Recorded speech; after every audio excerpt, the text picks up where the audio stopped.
जितने आस्था चैनल पर कथा सुन रहे हो, जितने फेसबुक और यूट्यूब पर सुन रहे हो, बहुत सावधानी से सुनना। 2 बार पशुपति व्रत कर लिए आपने, ये कर लिया आपने, प्रदोष कर लिया आपने, सोमवार कर लिया आपने, सारे अनुष्ठान कर लिए, बहुत सारे उपाय भी करे, तो ध्यान देना, साल में 2 बार या 3 बार गौ माता के दूध से निर्मित, वो भी देसी गाय के द्वारा निर्मित घी दरवाजे के बाहर, अगर तुम्हारे घर में बहुत अशांति हो रही है, क्लेश हो रहा है, घर में शांति नहीं है, तो गाय के घी की एक बिंदी भी अगर दरवाजे के बाहर मात्र सुख सुंदरी वाली जगह पर घी को लगाकर उस हाथ की बिंदी को दरवाजे पर लगा दिया जाता है, तो घर में से क्लेश समाप्त हो जाता है। कभी कभी अगर ऐसा लगे जीवन में कि दुख बहुत ज्यादा आ गया है, बहुत तकलीफ आ गई है, तो लाल चंदन को घिसकर उस लाल चंदन का लेपन भगवान शंकर पर कर फिर पानी चढ़ाओ। अघोरेश्वर महादेव का नाम लेकर आप चढ़ाना प्रारंभ करिए, बाबा आपका कार्य 3 महीने के अंदर पूर्ण कर देगा सफलता। प्रयास करो, बेलपत्री मिले, उस बेलपत्री पर लाल चंदन 3 पत्तियों पर लगाकर लाल चंदन बेलपत्री के वृक्ष के नीचे समर्पित कर उसी बेलपत्री के वृक्ष के नीचे का बेलपत्र वापिस लेकर श्री शिवाय नमस्तुभ्यं बोलकर आपकी कामना कहकर भगवान शिव पर अघोरेश्वर महादेव का नाम लेकर आप चढ़ाना प्रारंभ करिए, बाबा आपका कार्य 3 महीने के अंदर पूर्ण कर देगा सफलता। अगर कोई संकट भारी और निकट, जैसे किसी नारी का गर्भ नहीं ठहर रहा, 15 साल हो गए, 20 साल हो गए, 25 साल, जैसे इसमें लिखा एक माता ने कि 18 साल की बेटी हो गई थी पर संतान में पुत्र नहीं, तो उसने भाव से कथा सुनी। जैसे आपके भीतर अगर 20 साल हो गए, 25 साल हो गए, 30 साल हो गए, संतान का सुख ही नहीं है, लाल चंदन का लेपन बाबा भोलेनाथ पर करना प्रारंभ करो, पीठिका पर लाल चंदन का लेपन करना प्रारंभ करो, लाल चंदन से बाबा का श्रृंगार करना प्रारंभ करो। एक बेलपत्री पर लाल चंदन, दोनों पत्ती नीचे वाली, जो नीचे की जो 2 पत्ती होती है, इस पे लाल चंदन, और बीच वाली पत्ती पर पीला चंदन लगाकर बाबा के शिवलिंग को समर्पित करिए, बाबा से प्रार्थना करिए, रोज प्रार्थना करो। परंतु एक बात का स्मरण रहे, 25 साल हो गए, 20 साल हो गए, 30 साल हो गए, संतान नहीं, तो पहले जल से अभिषेक कराना, अभिषेक कराकर जल का आचमन करने के बाद हाथ को खासा करना, धोना, उसके बाद में फिर वापिस बाबा का स्नान कराओ, फिर चंदन का लेपन कराओ, फिर 1 लोटा जल चढ़ाकर बाबा का स्नान कराओ। बाबा का बड़ा सुंदर भाव से लाल चंदन से जो अभिषेक करता है, बाबा को लेपन कर फिर जल समर्पित करता है, निश्चित है उसकी गोदी मेरा देव अधिदेव महादेव जरूर भरता है, ये निश्चितता है।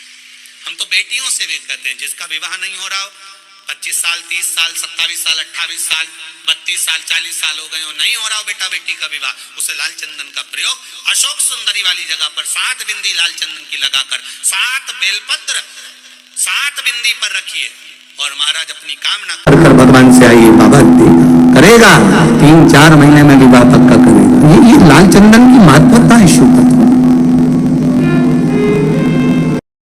कई माताओं की आदत होती है, जब शंकर भगवान को बेलपत्र चढ़ाती है तो उस बेलपत्र पर ओम लिख देती है, या चंदन लगा देती है, या बीच पत्ती पर थोड़ा सा कुछ भी लगाएगी, भले चावल का दाना लगाएगी, भले वो चंदन लगाएगी, भले वो अष्टगंध लगाएगी, गुलाल लगा देगी, अभिनीत लगा देगी, कुछ भी लगाकर उस जगह पर लगाकर फिर भगवान को चढ़ाए।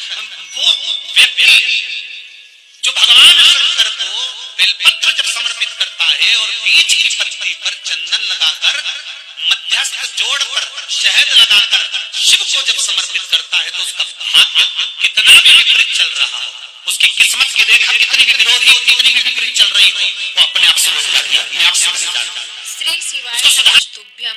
एक बार उससे कहना और दिल से कहना, बाबा बस इतनी सी बात है, वो सियोर वाला महाराज बोला है, और हम तो कुछ जानते नहीं, पूजन ना अर्चना कुछ भी नहीं जानते, बस हम तो इतना जानते हैं कि तुम शिवलिंग में शंकर बसा है, त्रिलोकी का नाथ है, और एक शिवलिंग के अंदर केवल अकेला शंकर नहीं है, जहाँ पर गोल धारी पर शिवलिंग रखा हुआ है वो जगदम्बा पार्वती का हस्त कमल है।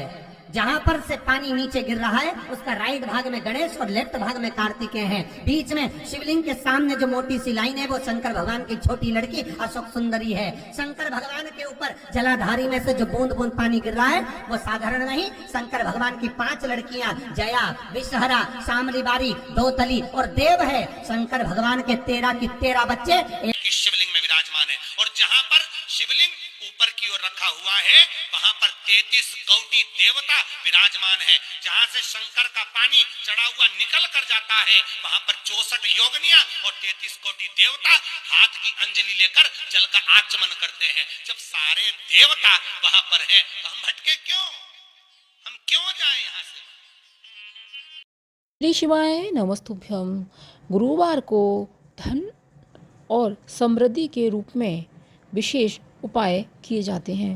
पंडित प्रदीप मिश्रा जी गुरुवार के दिन धन और समृद्धि के लिए जो उपाय बताए हैं उन्हें आप जरूर करें। साथ में भगवान विष्णु की आराधना बृहस्पतिवार के दिन करना सर्वोत्तम माना जाता है।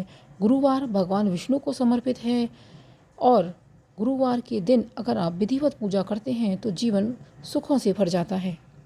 गुरुवार को लक्ष्मी नारायण दोनों की एक साथ पूजा करने से जीवन में खुशियाँ आती हैं और पति पत्नी के बीच कभी दूरियां नहीं आती। साथ ही धन में भी वृद्धि होती है।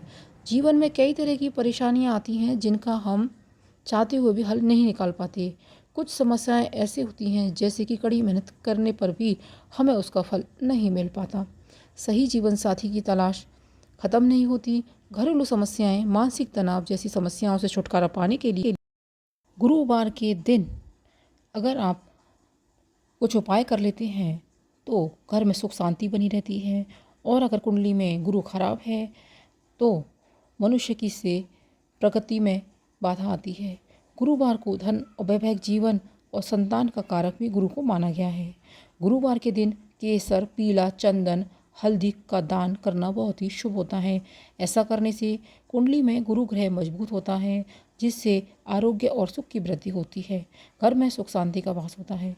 आप अगर दान नहीं कर पाते हैं तो हल्दी का आप अगर तिलक भी लगा लेते हैं तो इससे भी आपको लाभ होता है।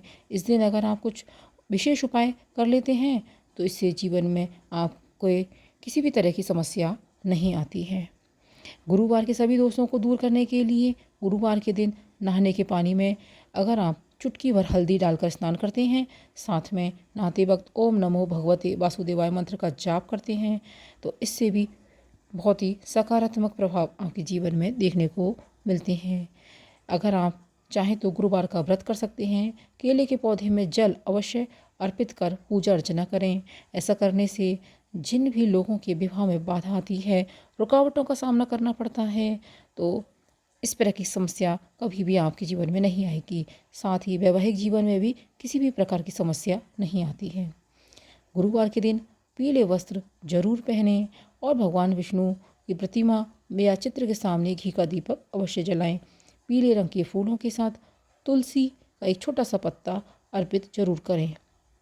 भगवान बृहस्पति को पीले रंग की चीज़ें पसंद हैं तो इस दिन ब्राह्मणों को पीले रंग की वस्तुएं जैसे कि चने की दाल, फल का दान करें।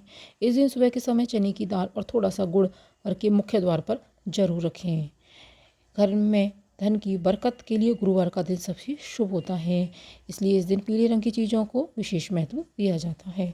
इस दिन गुरुवार जब हो तब आप किसी को उधार ना दें और ना ही किसी से उधार लें। ऐसा करने से आप कुंडली में गुरु की स्थिति जो है वह खराब हो सकती है। आपको आर्थिक तंगी का सामना भी करना पड़ सकता है। तो दोस्तों, इन दिन में आप ओम ब्रह्म बृहस्पति नमः मंत्र का जाप कर सकते हैं या ओम गुरुवे नमः मंत्र का जाप अवश्य करें। अगर आपको यह जानकारी पसंद आई है तो चैनल को सब्सक्राइब जरूर कर लें, वीडियो को लाइक, शेयर और कमेंट बॉक्स में श्री शिवाय नमस्तुभ्यम जरूर लिखें। मिलते हैं अगली वीडियो में। धन्यवाद।